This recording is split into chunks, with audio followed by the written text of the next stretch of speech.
Senhor gente. Ô filho, vai te amar. Ô boneca, bonitinha. Paz seja convosco, amém? Glorifico a Deus pela sua vida, que se predispôs a estar aqui para louvar, adorar e bendizer o nome do Senhor. Essa noite foi uma noite difícil de dormir aqui no Guará. Não sei se a Shirley ouviu, uma batucada a noite inteira.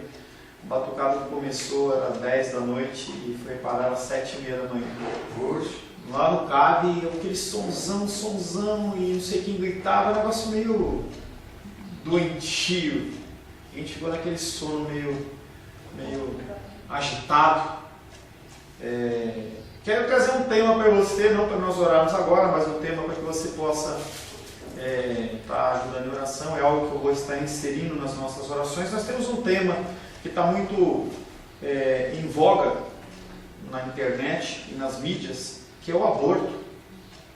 E nós temos visto que, junto com a legalização da maconha, são coisas que estão caminhando, como o casamento homossexual, como pastorado gay, e todas essas coisas que estão caminhando com uma desgringolação da nossa... Gostou da palavra? Né?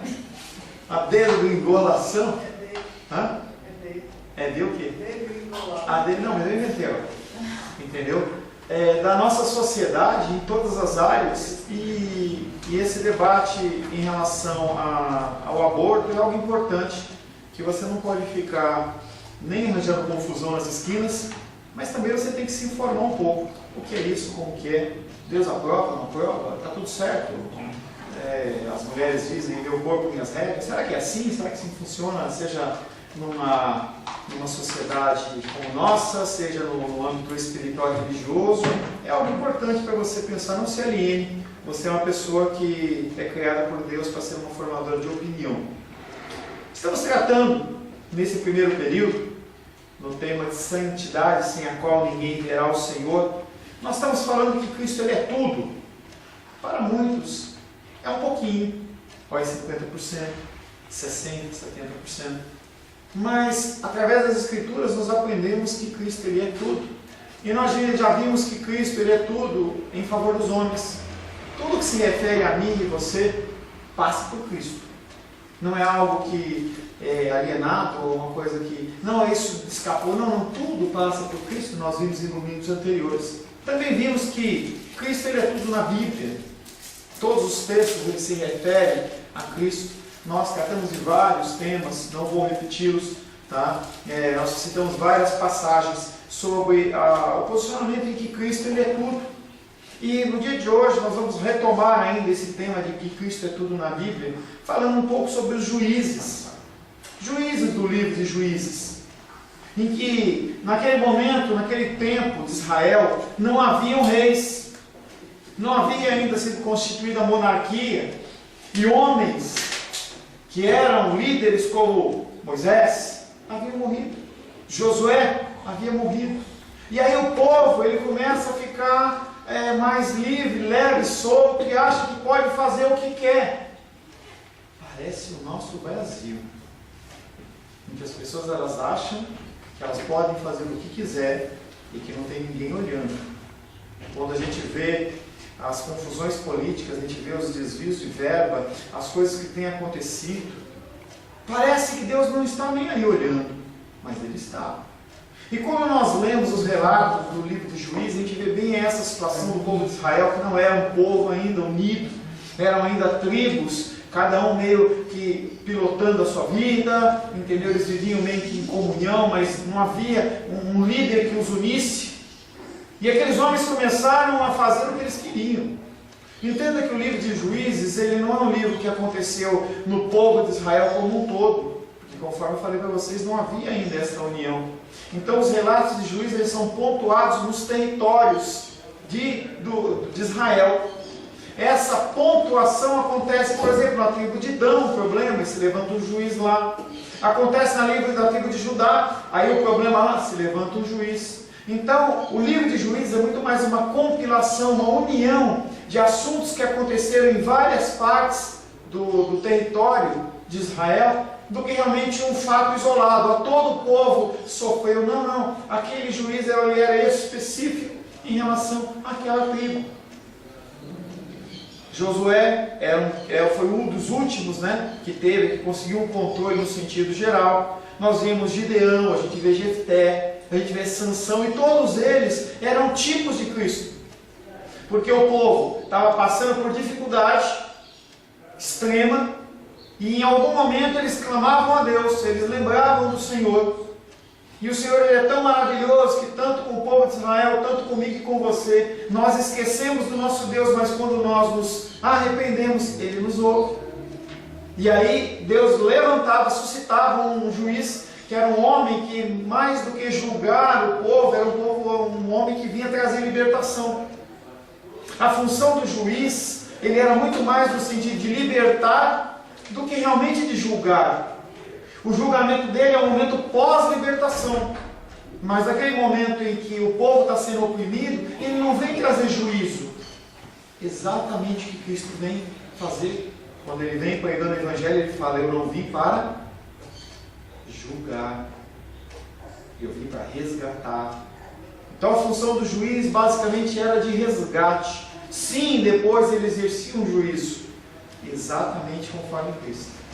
Depois que quando Cristo vier na segunda vez, que ele vier julgar o seu povo, realmente ele vai ter todo um controle de juízo. Mas até então, ele é o nosso advogado, ele não está lá para nos julgar.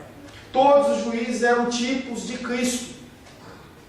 E aí nós falamos algum e todos os demais a quem Deus levantou para livrar Israel do cativeiro. Todos esses eram homens representativos de Cristo.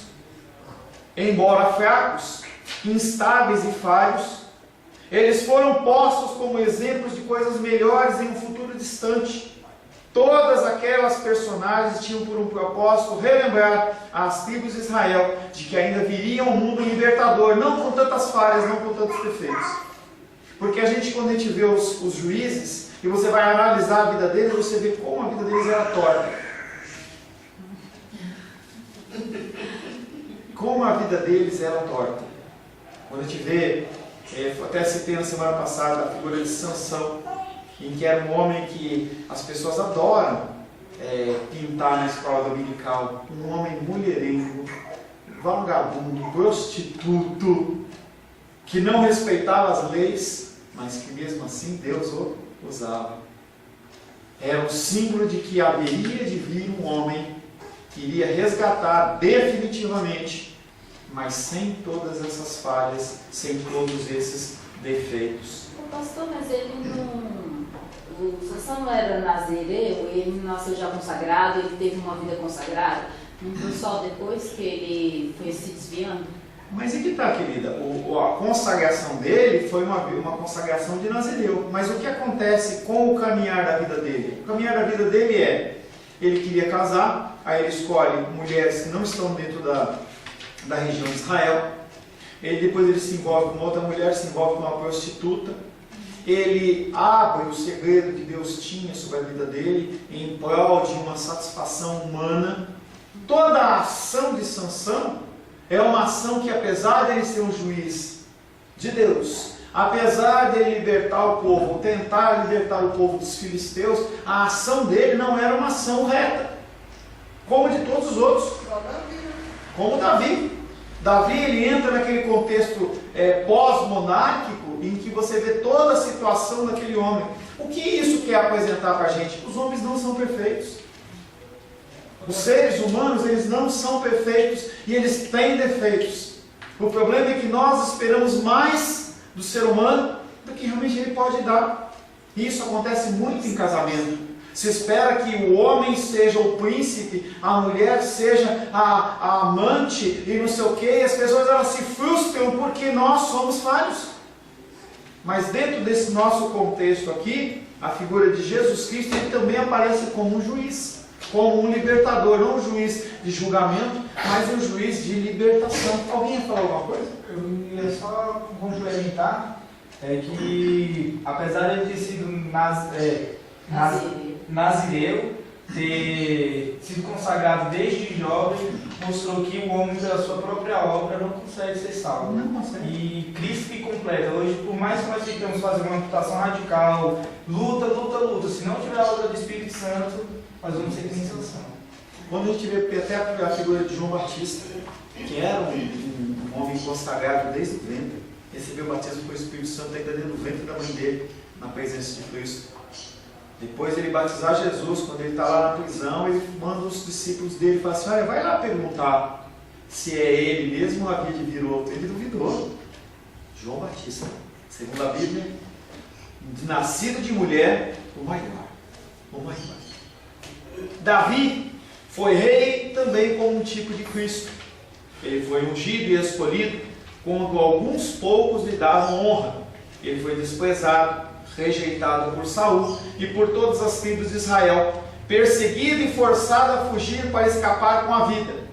Um homem de tristezas a sua vida inteira.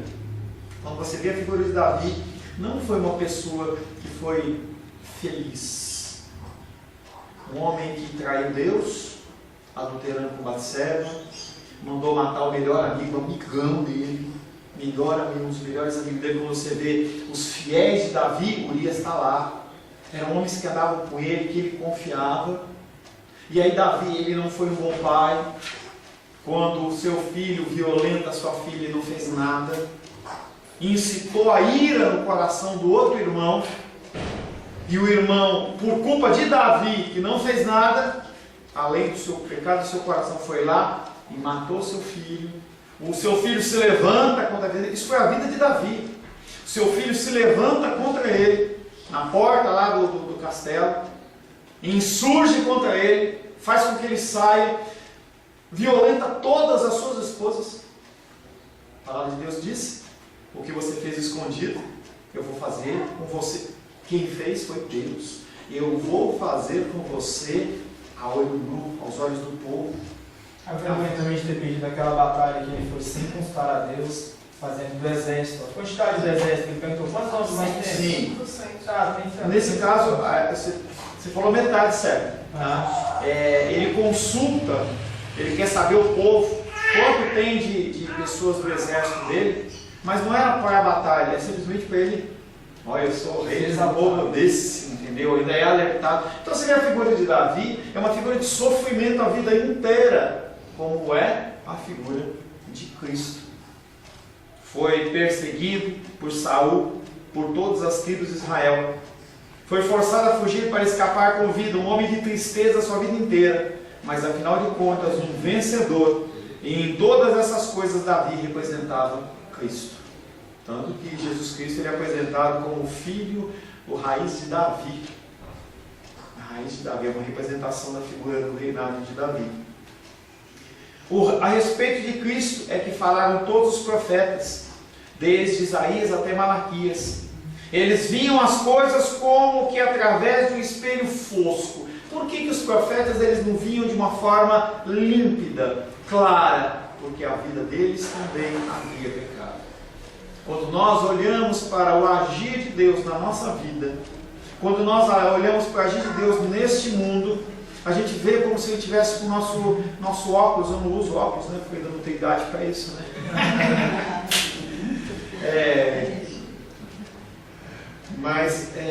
Como se estivesse com os olhos embaçados. Porque nós não conseguimos enxergar a beleza de Deus, mesmo numa ação dura e agressiva. Como na semana passada nós falamos sobre a figura de Deus dentro do inferno, em que Ele manifesta a sua glória, Ele manifesta a sua justiça. E nós vamos falar um pouco, no segundo período, sobre essa presença dEle, que é uma presença sem benevolência, mas é uma presença real. Nós não conseguimos entender quando Deus ele permite um revés nas nossas vidas. E é o tema da palavra de hoje à noite, que fala sobre fé e dor. Fé e dor. Não foi do devocional de ontem. Fé e dor. Mas eu vou falar um pouquinho hoje também. A respeito de Cristo é que falaram os profetas. Algumas vezes eles demoravam-se a meditar sobre os seus sofrimentos. E de outras sobre as glórias que se seguiriam. 1 Pedro capítulo 1, verso 11.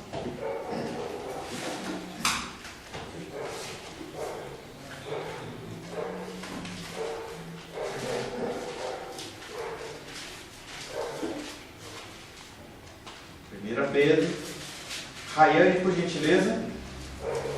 1 1 Pedro, capítulo 1, verso 11. Investigando a Foi do 10, por favor, do 10. Foi a respeito dessa salvação que os profetas indignaram Indagaram. e inquiriram, os quais profetizaram acerca de graça a vós outros destinados, investigando atentamente qual ocasião ou quais as circunstâncias oportunas, indicadas pelo Espírito de Cristo, que neles estavam, ao dar de atentar mão testemunho sobre os sofrimentos referentes a Cristo e sobre as glórias que os seguiriam. O que esse texto de 1 Pedro 1, 10 e 11 está falando é sobre a dificuldade que aqueles homens, mesmo orientados, dirigidos pelo Espírito Santo, eles tinham de falar dos sofrimentos de Cristo. Porque eles não conseguiam entender da figura do Messias, o Filho de Deus, com sofrimento. Algo que se perpetuou por toda a história da igreja. E nos dias de hoje também nós temos dificuldade. Nós temos dificuldade de olhar para uma cruz e ver para um Cristo, um Deus Salvador, que padeceu, em que nós somos chamados para vivermos o mesmo. Você vê como é antagônico o cristianismo versus a situação dos dias de hoje? O nosso pensamento, o nosso desejo, a nossa vontade, em que nós sim amamos a Deus e queremos a Deus, mas enquanto Ele nos abençoar com o que nós queremos, na hora que nós queremos, e o cristianismo não fala disso. O cristianismo ele continua falando para você, ele fala de sofrimento. Porque nós temos alguém que sofreu e nós nos dizemos discípulos dele. Discípulo é aquele que faz o que o outro fez, segue os mesmos caminhos.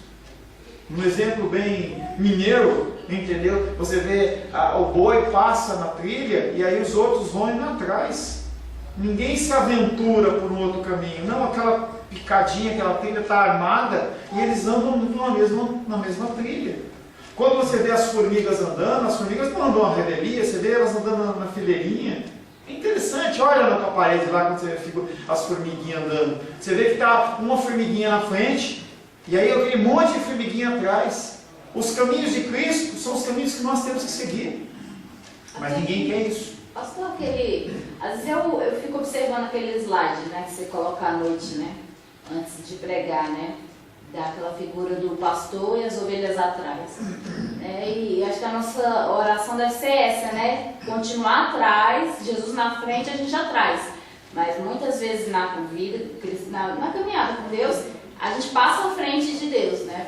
Passa à frente e fica à frente, né? Não segue atrás igual aquele slide. E o que faz o pastor quando a ovelha sai do caminho? O pastor de ovelha, o que ele faz? Ele traz de novo. Traz de volta. Do jeito que for necessário. Para que serve o cajado? É para afastar os lobos, mas também para puxar as ovelhas. E se precisar dar uma pancada na cabeça da ovelha, ele dá. Porque ele sabe o que é melhor e o propósito maior ele tem que ser cumprido. E o Senhor ele age nas nossas vidas desta maneira. Nós não temos a liberdade de andarmos por caminhos que nós queiramos. Nós temos que seguir o nosso mestre. Nós temos que seguir o nosso Senhor. Nem sempre os profetas assinalaram para nós a distinção entre a primeira e a segunda vinda de Cristo. Eles não entendiam isso. Eles falavam como um todo. Porque eles não conseguiam enxergar. Porque a visão deles era turva ainda. A revelação do Novo Testamento ele vem a partir do Antigo. Por isso que eu falo, a gente tem que primeiramente ter um entendimento, pelo menos superficial, do Novo Testamento. Você tem que ler os Evangelhos, tem que ler as cartas paulinas, tem que ler tudo. Pode até pular inicialmente Apocalipse. Vai até Pedro, João, Judas. E aí você tem que começar a ler de Gênesis. Porque quando você começa a ler de Gênesis, você começa a entender as coisas que estão acontecendo lá no Novo Testamento dentro do Antigo, a partir do Antigo. Mas nós temos isso, mas os profetas não tinham. Os textos eram muito fragmentados. Eles não tinham cartas de outros profetas nas mãos para comparar. Não, eles trabalhavam com a inspiração do Senhor. E havia esse tipo de dificuldade. Algumas vezes eles eram impelidos pelo Espírito Santo a escrever sobre o período de Cristo crucificado, como foi o caso de Isaías. E outros falavam sobre o reino de Cristo nos últimos dias, sem importar com isso, porém, suas mentes salientavam o Cristo crucificado, ou então o Cristo reinante, um ou outro. Eles falavam de Cristo. Eles tinham dificuldade? Tinham.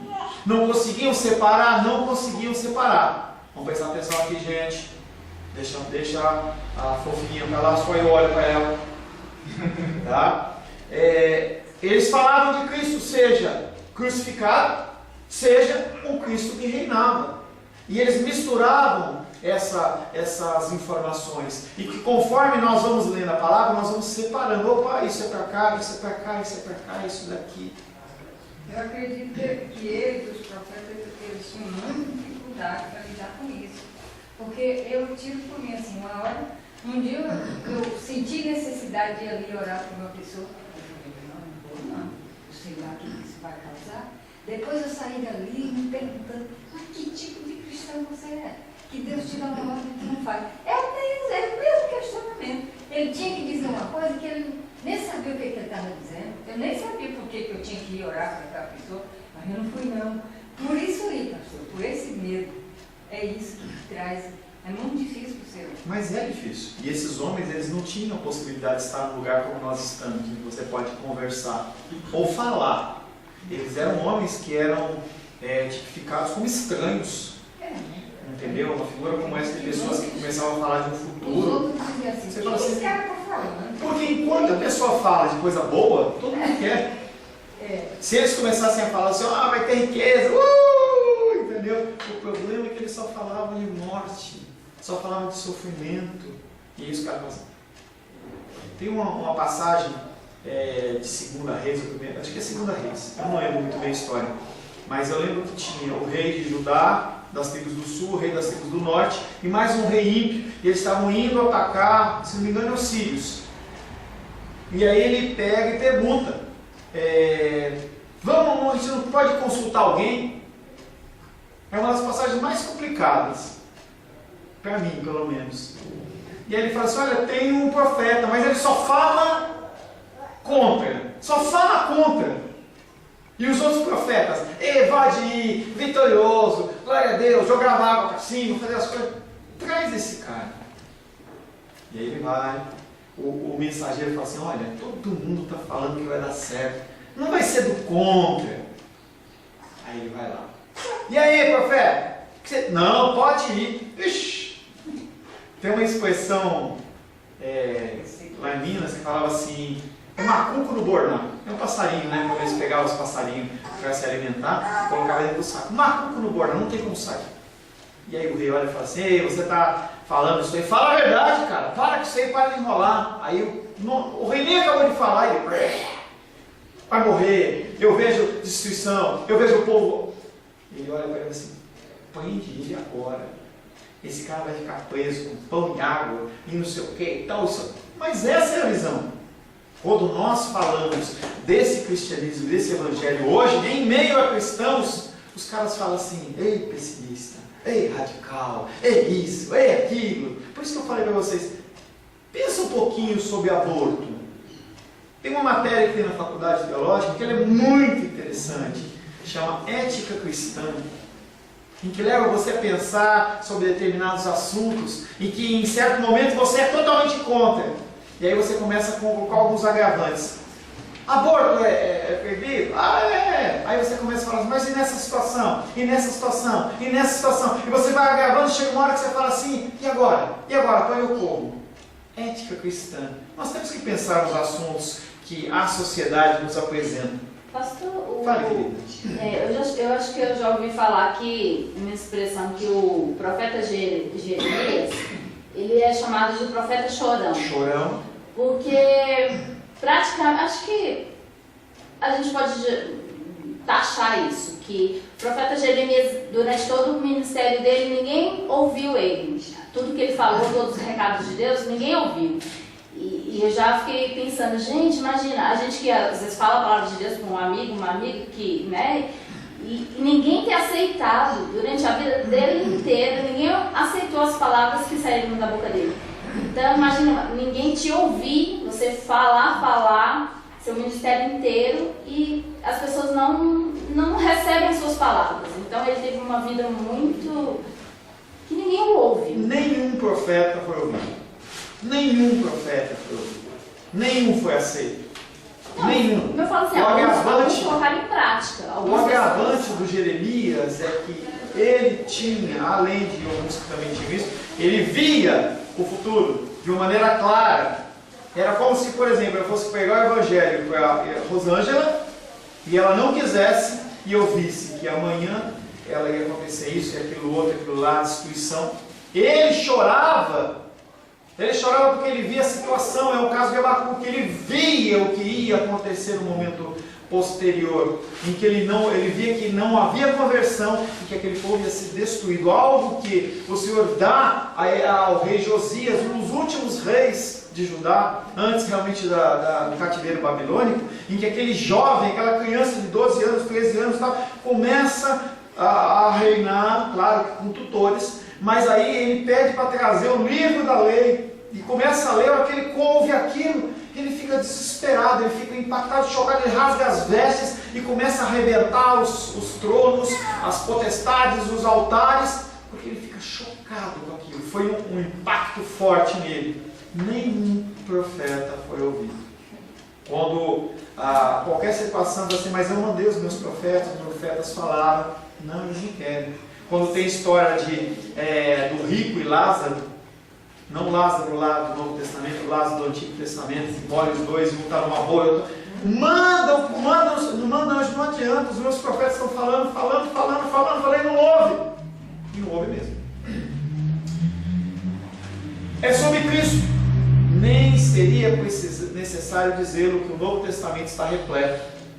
Nos 4 evangelhos encontramos Cristo vivo, falando e movendo-se entre os homens. Ai, pastor, como eu gostaria de viver naquela época em que eu podia ouvir Cristo, em que eu podia ver Cristo.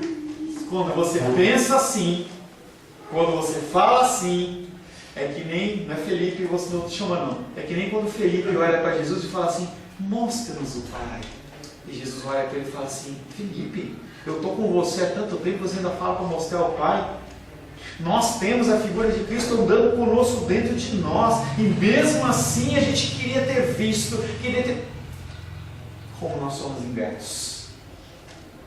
Nos 4 evangelhos encontramos Cristo vivo, falando e movendo-se entre os homens. No livro de Atos, vemos Cristo sendo pregado, publicado e proclamado.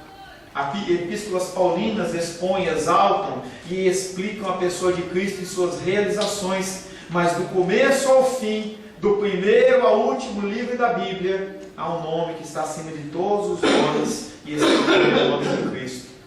O que a Bíblia significa para você? As Escrituras, para que elas servem? Só para vir no domingo? Será que a Bíblia nada representa para você senão um livro de bons preceitos morais e conselhos razoáveis, em que você só vai consultá-lo quando está passando dificuldade? Ou a Bíblia é onde você encontra Cristo? É ela uma Bíblia onde Cristo é tudo? A Bíblia para você, Cristo é tudo? Ou ela é parcial? Ou ela direciona você no que você quer? Caso contrário, digo que até o momento você tem usado a Bíblia com um propósito bem pobre.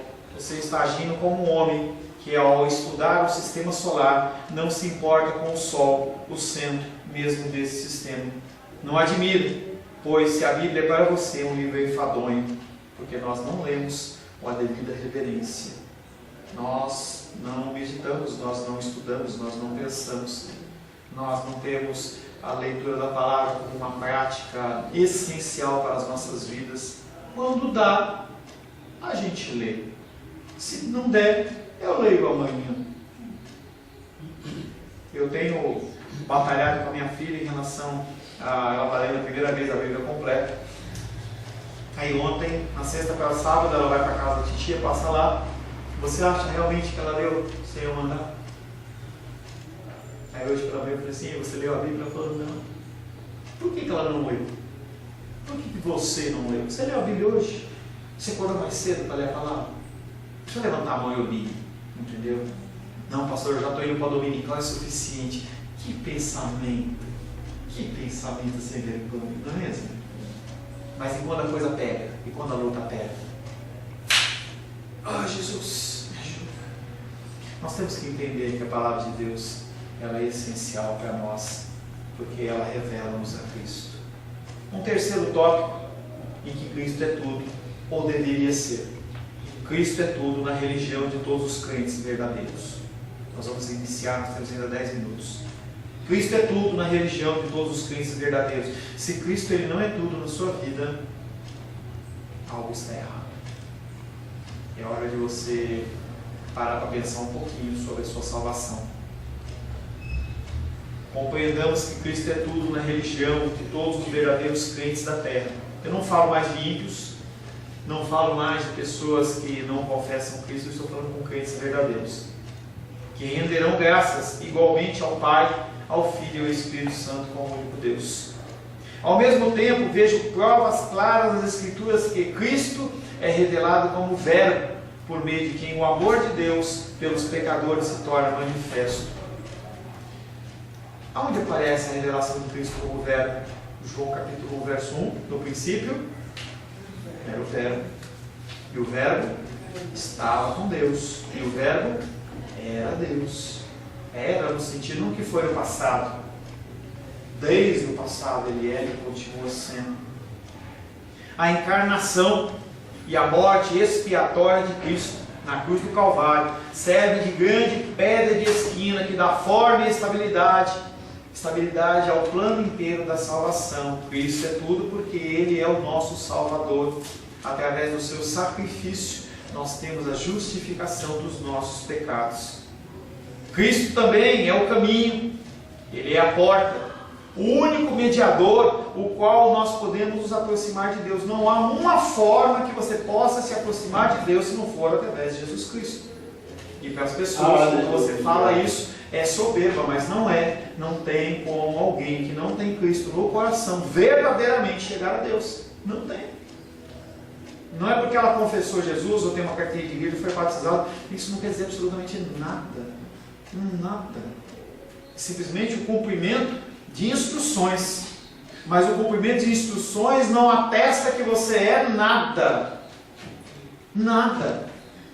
Essa semana eu fui lá tentar resolver no Banco do Brasil um problema lá da titia com o negócio de imposto de renda. E aí a moça falou assim: mas quem é você? Eu falei: eu sou sobrinho dela.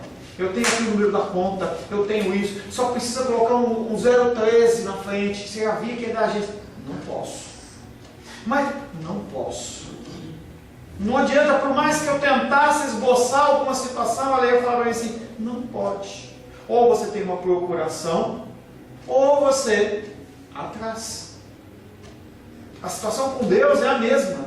Não adianta você falar assim: não, mas eu sou filho de Deus, eu fiz. Não tem isso.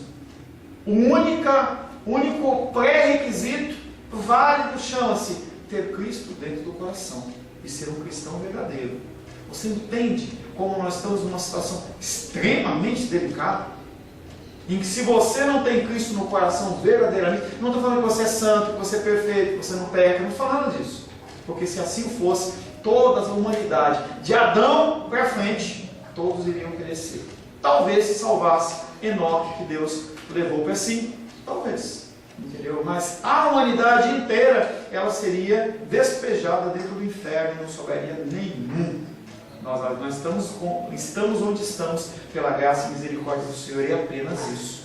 Cristo, Ele é a raiz na qual precisam ser enxertados todos os pecadores eleitos.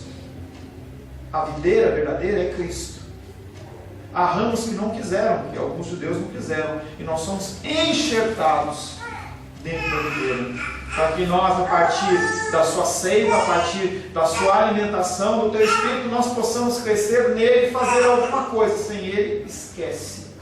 Cristo é o único lugar onde podem reunir-se Deus e o homem, entre o céu e a terra, entre a Santa Trindade e algum pobre pecador, pecaminoso descendente de Adão. Sem Cristo, não haveria o sacrifício. Sem Cristo, não haveria a possibilidade de Deus habitar dentro do homem. Então Cristo, Ele é tudo para os crentes verdadeiros. Foi a Cristo que Deus Pai selou e nomeou para transmitir vida eterna e uma humanidade morta. João 6,27. Evangelho de João, capítulo 6, verso 27.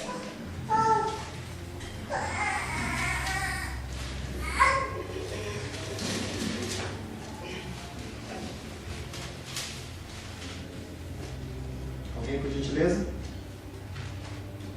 Trabalhai não pela comida que perece, mas pela que subsiste para a vida eterna, a qual o Filho do Homem vos dará.